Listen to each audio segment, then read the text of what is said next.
में हम देखने वाले हैं एक क्वेश्चंस को सॉल्व करके राउंड रोबिन, एसटीएफ, एफसीएफएस और प्रियोरिटी शेड्यूलिंग को।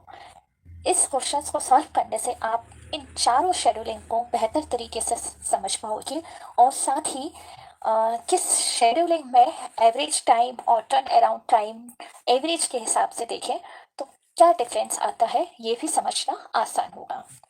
ये क्वेश्चन दिया हुआ है जो ईमेल आईडी में मुझे एक सब्सक्राइबर ने सेंड किया है जिनका नाम लक्ष्मीकांता है और इस क्वेश्चंस को चारों शेड्यूलिंग से सॉल्व करना है और इस क्वेश्चन में एवरेज वेटिंग टाइम और एवरेज टर्न अराउंड टाइम निकालना है। सबसे पहले देख लेते हैं कि टर्न अराउंड टाइम के लिए क्या फार्मूला यूज किया जाता है। टर्न अराउंड टाइम जब प्रोसेस एंड होती है वो टाइम और अराइवल टाइम जब सीपीयू में एंट्री होगी वो जो टाइम दिया होगा उसको एंडिंग टाइम से माइनस कर देना है। हालांकि इस क्वेश्चन में अराइवल टाइम गिवन नहीं है। अराइवल टाइम जनरली अलग अलग टाइम हो सकते हैं हर प्रोसेस के, बट यहाँ पर अराइवल टाइम नहीं दिया है तो हम एज्यूम करेंगे कि अराइवल टाइम 0 है। ओके, तो जो भी प्रोसेस एंड टाइम होगा उसमें से 0 माइनस कर देंगे इस क्वेश्चन में। बट अगर दूसरे क्वेश्चंस ऐसे हैं जिसमें अराइवल टाइम गिवन है उस क्वेश्चन में आपको एंड टाइम में से अराइवल टाइम माइनस करना है। वेटिंग टाइम जब आप टर्न अराउंड टाइम कैलकुलेट कर लेंगे हर एक प्रोसेस का, उस समय हर टर्न अराउंड टाइम में से फर्स्ट टाइम को माइनस कर देना है। ये आपका वेटिंग टाइम निकल आएगा और दोनों का एवरेज निकालना है। तो बस यही करना है हर शेड्यूलिंग में और हर शेड्यूलिंग अलग अलग एवरेज वेटिंग टाइम और एवरेज टर्न अराउंड टाइम देती है। तो सबसे पहले हम देखते हैं एफसीएफएस। तो क्वेश्चंस को समझ लेते हैं। क्वेश्चंस में प्रोसेस है 3 और इनके बर्स्ट टाइम दिए हुए हैं। T1 का बर्स्ट टाइम माने कि कोई प्रोसेस सीपीयू को कितनी देर यूज़ करेगी, है ना, या यूँ कहें कि सीपीयू में उसे कितना टाइम लगने वाला है अपनी प्रोसेस को प्रोसेस्ड होने में। तो प्रोसेस P1 का बर्स्ट टाइम है 24, P2 का 3 एंड P3 3। सबसे पहले हम फर्स्ट सर्व यानी एफसीएफएस से कैलकुलेशन करेंगे जिसमें हमें वेटिंग टाइम और टर्न अराउंड टाइम यहाँ मेंशन करने हैं कैलकुलेट करके और फिर इनका एवरेज निकालना है। यहाँ पर हम कैंट चार्ट बना रहे हैं। कैंट चार्ट में कौन सा प्रोसेस सिक्वेंशियल प्रोसेस होगा उसे यहाँ लिखेंगे। फर्स्ट सर्व का जो मेन फोकस होता है वो उन प्रोसेस पर होता है जो पहले आ रही होती हैं, यानी यहाँ अराइवल टाइम की दी नहीं हुई है, यहाँ अराइवल टाइम हम 0 मेंशन कर रहे हैं। ओके, मान लीजिए अराइवल टाइम 0 है। अब यहाँ पर हमारा फोकस होगा प्रोसेस के सीक्वेंस पे। तो प्रोसेस 1, प्रोसेस 2, प्रोसेस 3, यानी सीक्वेंस क्या होगा कि सबसे पहले प्रोसेस 1 को प्रोसेस करेंगे, फिर प्रोसेस 2, फिर प्रोसेस 3। तो जल्दी से हम उनके बर्स्ट टाइम के साथ यहाँ कैंट चार्ट को फिल कर लेते हैं। सबसे पहले प्रोसेस 1 प्रोसेस होगी और इसका बर्स्ट टाइम 24 है। इसके बाद process 2 24 plus 3 27 and last P3 27 plus 3। Total आपका बर्स्ट टाइम जो है वो निकल आया है 13।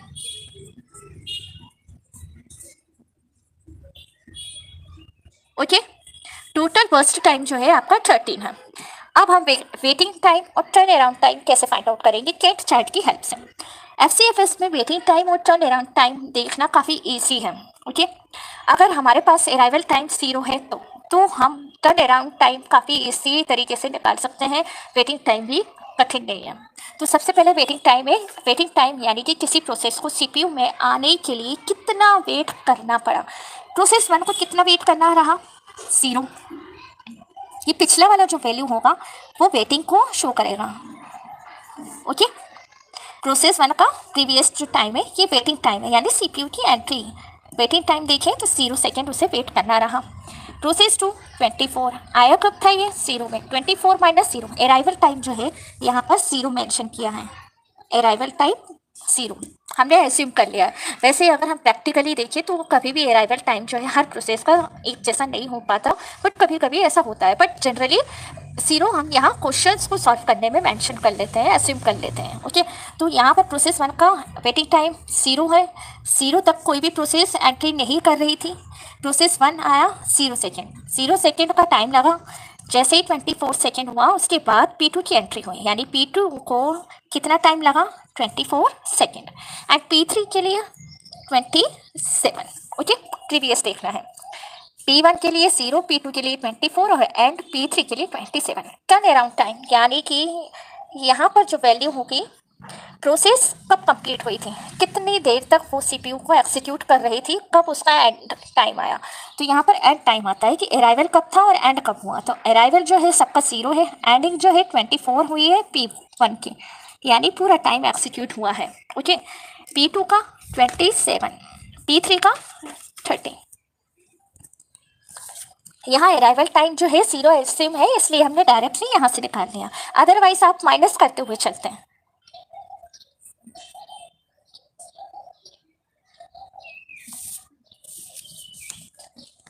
नाउ अब इनको टोटल कर लेंगे, 24 प्लस 27 प्लस 0 टोटल है 51। एवरेज कैसे निकालेंगे, 3 प्रोसेस है, 3 से डिवाइड करेंगे और हमें आंसर मिलेगा 17। कैसे,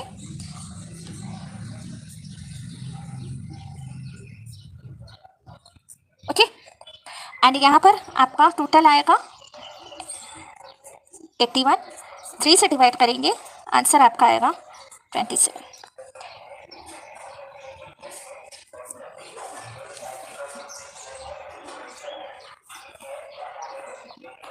now average turn around time हमारा आया है 27 एंड एवरेज वेटिंग टाइम है 17। जो भी वैल्यू आपको दी हुई है यूनिट में उसे यहाँ पर लिखते हुए चलना है, nano second, nano second. Average waiting time 17 nano second and average turn around time 27 nano second. ये रहा आपका फर्स्ट कम फर्स्ट सर्व में। फर्स्ट कम फर्स्ट सर्व में जो मेनली फोकस होता है वो सीक्वेंस में जो भी पहले प्रोसेस आ रही है उसे पूरा फर्स्ट टाइम के साथ एग्जीक्यूट करेंगे, देन नेक्स्ट प्रोसेस का नंबर आएगा। शॉर्टेस्ट जॉब फर्स्ट, इसका फोकस जो है बर्स्ट टाइम के ऊपर होता है कि कौन सा बर्स्ट टाइम सबसे छोटा है, उसी प्रोसेस को हम पहले करेंगे। तो यहाँ जो क्वेश्चंस दिया हुआ था उसी क्वेश्चंस का टेबल मैंने बनाया है, प्रोसेस 1, प्रोसेस 2, प्रोसेस 3। अब यहाँ सबसे छोटे जो स्मॉल बर्स्ट टाइम की बात करें तो यहाँ P2 और P3 है, लेकिन सिक्वेंशली P2 पहले है देन P3 है। तो हम कैट चार्ट में सबसे पहले P2 को एक्सिक्यूट करेंगे 3 सेकेंड तक के लिए। ओके, ये पूरा 3 सेकेंड लेगा। देन उसके बाद आएगा आपका P3, 3 प्लस 3 6 है, ये प्लस करते हुए चल रहा है कितनी देर तक सीपीयू टोटल बर्स्ट कर रहा है ना। तो यहाँ पर हमने 6 लिख लिया। अब आखिरी में होगा P1, P1 के लिए चाहिए 24, तो 6 प्लस 24 30, लास्ट में 30 आ रहा है। पिछले क्वेश्चन में भी 30 थे, यानी टोटल सीपीयू का जो बर्स्ट टाइम है वो 30 है। ओके, अब हम यहाँ वेटिंग टाइम और टर्न अराउंड टाइम निकाल लेंगे। वेटिंग टाइम कितना है P1 के लिए, P1 का वेटिंग टाइम देखिए तो यहाँ 6 है, यानी 6 सेकेंड तक P1 को सीपीयू से बाहर रहना पड़ा। ओके, एंड P2 को 0 सेकेंड, सबसे पहले P2 ही एग्जीक्यूट हुआ। देन P3 के लिए 3। ओके, तो 3 सेकेंड तक या 3 नैनो सेकेंड जो भी उसका यूनिट है उसे वेट करना रहा। टोटल देखिए तो इनका टोटल वेटिंग टाइम हुआ है 9। ये एवरेज वेटिंग टाइम नहीं है, एवरेज के लिए हम 9 में डिवाइड करेंगे 3 से और ये मिला हमें 3 nano second. Okay, now total turn around time देखिए तो यहाँ पर टर्न अराउंड टाइम प्रोसेस 1 का कितना हुआ 30, P2 का 3, P3 का 6। इस तरफ देखना है, ये स्टार्टिंग वाला है, ये स्टार्टिंग हो रही है, और जो एंड वाला स्कोर है यानी ये वाला ये एंड है। ओके, कंफ्यूज नहीं होना है। P1 का जो इस तरफ है पहले वाला जो है वो स्टार्टिंग है, ये एंड है। P3 का पिछला वाला ये स्टार्टिंग है, ये एंड है। तो स्टार्टिंग जो होती है वो हमेशा वेटिंग में जाती है। ठीक है, कितनी देर तक सीपीयू से ये बाहर रहा था। अब हम टर्न अराउंड टाइम को टोटल कर लेंगे। टोटल आपका आ रहा है 39 divided by 3 13 with unit. Okay,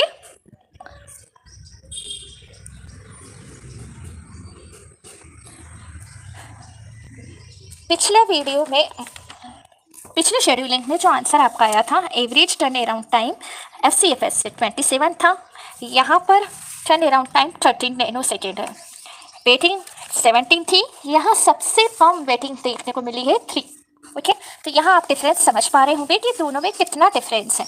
दोनों में वेटिंग और टर्न अराउंड टाइम को लेके कितना बड़ा डिफरेंस नज़र आ रहा है।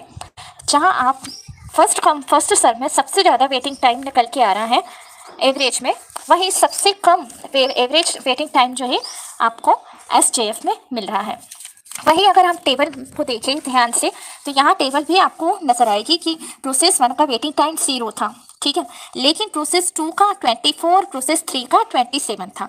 वहीं SJF में प्रोसेस 1 का वेटिंग टाइम 6 था, लेकिन प्रोसेस 2 का 0 और प्रोसेस 3 का 3, यानी कि कितने कम देर में CPU को एग्जीक्यूट करने का एक चांस मिल गया प्रोसेस 2 और प्रोसेस 3 के लिए, है ना। लेकिन यहाँ पर प्रोसेस 2 प्रोसेस 3 जिसका बर्स्ट टाइम काफ़ी शॉर्ट है, लेकिन फिर भी उसे वेट करना पड़ रहा था एक लॉन्ग टाइम पीरियड के लिए, ठीक है। टर्न अराउंड टाइम देखें तो P1 जो है 13 पर कंप्लीट हुआ, वहीं P2 3 पर और P3 6 पर। लेकिन हम यहाँ पर देखें तो P1 जो है 24 पर ही कंप्लीट हो गया था, लेकिन P2 27 पे और P3 30 पे हुआ। इस वजह से यहाँ जो एवरेज टर्न अराउंड आया वो 27 आया, और यहाँ पर आपका टर्न अराउंड 13 नैनो सेकेंड में कर दिया गया, है ना। तो यहाँ पर आपको डिफरेंस समझ में आ रहा है कि जैसा काम है वैसा ही प्रोसेस हो रहा है यहाँ पर। तो FCFS और SJF शेड्यूलिंग के बाद राउंड रोबिन शेड्यूलिंग करेंगे। राउंड रोबिन शेड्यूलिंग में क्वांटम दिया होता है। यहाँ मान लीजिए क्वांटम माइक्रो सेकेंड में 4 के साथ दिया है, यानी 4 माइक्रो सेकेंड क्वांटम है। हर एक प्रोसेस को 4 माइक्रो सेकेंड दिए जाएंगे। अगर वो प्रोसेस 4 माइक्रो सेकेंड में अपना एग्जीक्यूशन कंप्लीट कर लेती है तो वो टर्मिनेट हो जाएगी, अदरवाइज उस प्रोसेस को नेक्स्ट साइकिल का वेट करना होगा। तो यहाँ पर 2 क्यू मैनेज होती है, पहला होता है रेडी क्यू और दूसरा होता है कैंट चार्ट। कैंट चार्ट वही काम करता है जैसे FCFS और SJF में काम कर रहा है, बट रेडी क्यू में वो प्रोसेस होंगी जो CPU की रेडी मोड में होगी। जैसे कि अराइवल टाइम 0 एज्यूम किया है, प्रोसेस 1, प्रोसेस 2, प्रोसेस 3 ये सभी एक ही टाइम पे आई है, तो इन्हें मैंने अराइवल टाइम के अकॉर्डिंग रेडी क्यू में रख लिया है। तो सबसे पहले क्वांटम 4 माइक्रो सेकेंड प्रोसेस 1 को मिलेगा और ये 4 माइक्रो सेकेंड का यूज़ करके अपना एक्सिक्यूशन करेगा। इसका बर्स्ट टाइम 24 है, यानी ये 4 माइक्रो सेकेंड में अपना एक्सिक्यूशन कंप्लीट नहीं कर सकता। प्रोसेस 1 4 माइक्रो सेकेंड तक रन होगा, उसके बाद यहाँ से निकल कर वो क्यू में P3 के पीछे लग जाएगा। जैसे वो एग्जाम्पल होता है ना कि आप एक क्यू में लगे हो और दोबारा आपको बुलाया जाएगा, तो आपको कह देते हैं ना कि पीछे जाकर आप लग जाइए, सबसे लास्ट में आपका चांस आ जाएगा, है ना। तो यहाँ पर भी सेम प्रोसेस के साथ हो रहा है। प्रोसेस 1 का काम अभी बाकी है, इसलिए उसको वापस से क्यू में लगाएंगे। प्रोसेस 1 के बाद प्रोसेस 2 को 4 माइक्रो सेकेंड का टाइम क्वांटम देंगे। प्रोसेस 2 4 + 4, प्रोसेस 2 को चाहिए है बर्स्ट टाइम 3, यानी 4 मिलेगा बट वो 3 पे ही अपना काम कंप्लीट कर लेगा। 4 + 3 7। ओके, नाउ प्रोसेस 2 टर्मिनेट होगा, इसलिए हम इसे पीछे नहीं लगाएंगे। अगेन प्रोसेस 3, इसे भी 3 सेकेंड चाहिए, जैसे 4 माइक्रो सेकेंड देंगे बट 3 सेकेंड में काम कंप्लीट। 7 + 3 कितना हुआ 10। प्रोसेस 3 भी टर्मिनेट, बट प्रोसेस 1 का अभी काम बाकी है और ये क्यू में है, तो अगेन हम प्रोसेस 1 को 4 सेकेंड देंगे।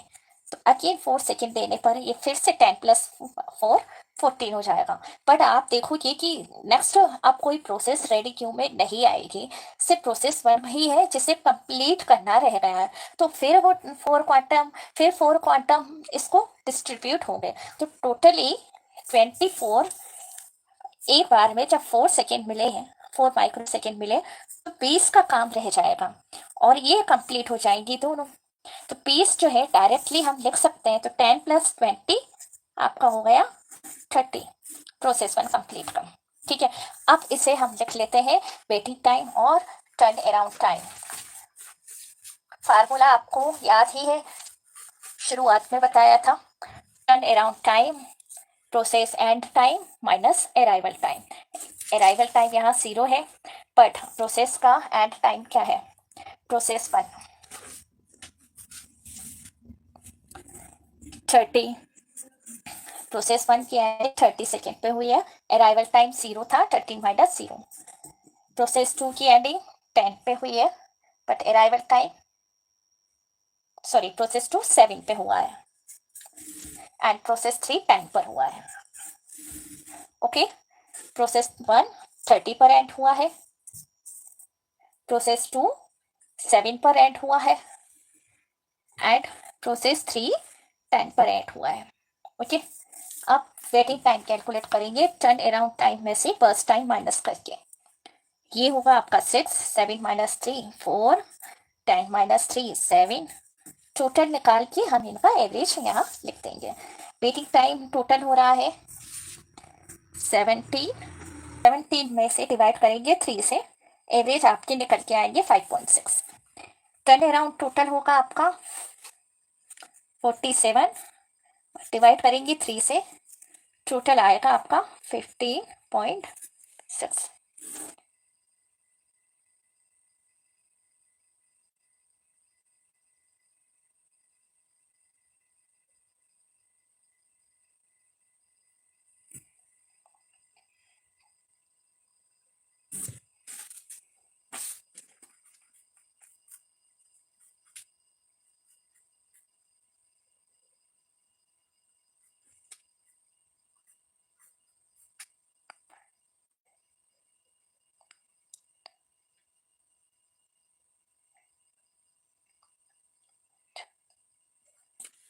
ओके, तो यहाँ आप देख पा रहे हैं एवरेज टर्न अराउंड टाइम और एवरेज वेटिंग टाइम पिछले शेड्यूलिंग के कंपैरिजन में काफ़ी चेंजेस है ना। FCFS में आपको एवरेज टर्न अराउंड टाइम 27 और एवरेज वेटिंग टाइम 17 मिला था, और यहाँ पर 15 है और ये 5.6 है।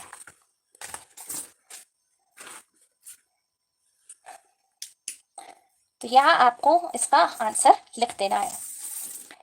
अब हम देखेंगे प्रायोरिटी शेड्यूलिंग, जिसमें फोकस प्रायोरिटी पर होता है।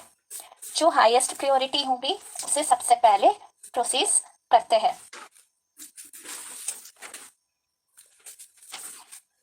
क्वेश्चन में प्रायोरिटी शेड्यूलिंग के लिए यहाँ पे प्रायोरिटीज मेंशन की गई थी, प्रायोरिटी 1, प्रायोरिटी 2, प्रायोरिटी 3, और यहाँ लिखा गया था कि हाई नंबर जो है वो हाईएस्ट प्रायोरिटी है। High number that means 3 highest priority है, यानी सबसे पहले प्रोसेस 3 को एग्जीक्यूट करेंगे। तो 0 से हम प्रोसेस 3 को लेंगे और इसका पूरा फर्स्ट टाइम 3 तक एग्जीक्यूशन होगा। देन 3 के बाद प्रोसेस 2 का चांस आएगा, 3 + 2, यहाँ पर भी 3 सेकेंड चलेगी, 3 + 3 6, एंड देन आएगा लास्ट में प्रोसेस 1, पूरा 24 सेकेंड, 24 एंड सेकेंड, ठीक है, ये रन होगा। और 24 + 6 कितना होगा, 30, टोटल बर्स्ट टाइम 30। अब हम यहाँ से टर्न अराउंड टाइम और वेटिंग टाइम लिख लेंगे। प्रोसेस 1 का टाइम जो है वो 30 लगा है, प्रोसेस 2 कंप्लीट होने में 6 सेकेंड लगा रही है, 6 एंड सेकेंड लगा रही है, एंड प्रोसेस 3 लगा रही है। Okay, and time minus arrival time, arrival time यहाँ 0 है, तो 30 - 0, 6 - 0, 3 - 0। ओके, वेटिंग टाइम 13 - 24, कितना वेट करना पड़ा है इसे, 6। ओके, 6 - 3 कितना, 3, 3 - 3 0। ओके, यहाँ पर भी आप देख सकते हो पिछले वाला जो मार्क है ये वेटिंग टाइम को शो करता है। प्रोसेस 3 का वेटिंग टाइम 0, प्रोसेस 2 का वेटिंग टाइम 3, प्रोसेस 1 का वेटिंग टाइम 6।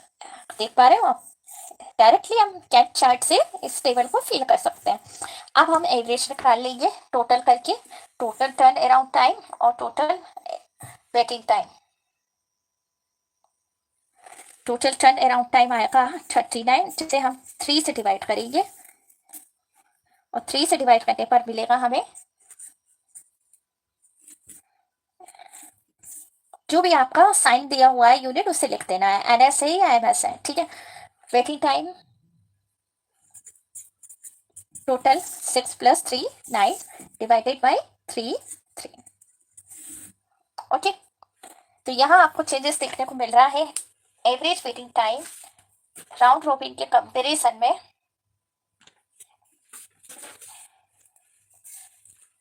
कितना कम आया है। प्रायोरिटी शेड्यूलिंग से एवरेज वेटिंग टाइम 3 हो रही है और यहाँ 5.6 थे, है ना, राउंड रॉबिन में।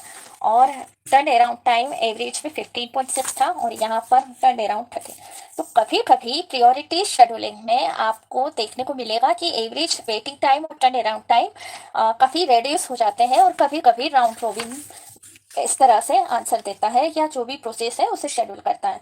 तो कुल मिलाकर सारी शेड्यूलिंग अपने अपने तरीके से काम करती है और अपने अपने तरीके से काम करने के कारण इनकी अलग अलग शेड्यूलिंग प्रोसेस होती है। और ये नहीं कह सकते कि कौन सी शेड्यूलिंग कह सकते हैं कि ऑप्टिमाइज्ड सॉल्यूशन देगी। तो कोई भी शेड्यूलिंग ऑप्टिमाइज्ड नहीं है, सब अपना अपना प्रोसेस करती है और अपने ही स्टेप्स और एल्गो के हिसाब से प्रोसेस को शेड्यूल। SJF का आया था total average waiting time 3 and turn around time 13। यहाँ आपने शॉर्टेस्ट जॉब जो है बिल्कुल सिमिलरली काम कर रहा है ना, दोनों का, इसका और प्रायोरिटी का सेम आंसर आ रहा है।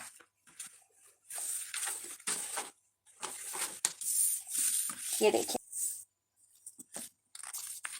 है ना, ये देखिए, ये प्रायोरिटी शेड्यूलिंग है। इसका जो आंसर आया है वो भी SJF की इक्वल है। Okay, and round robin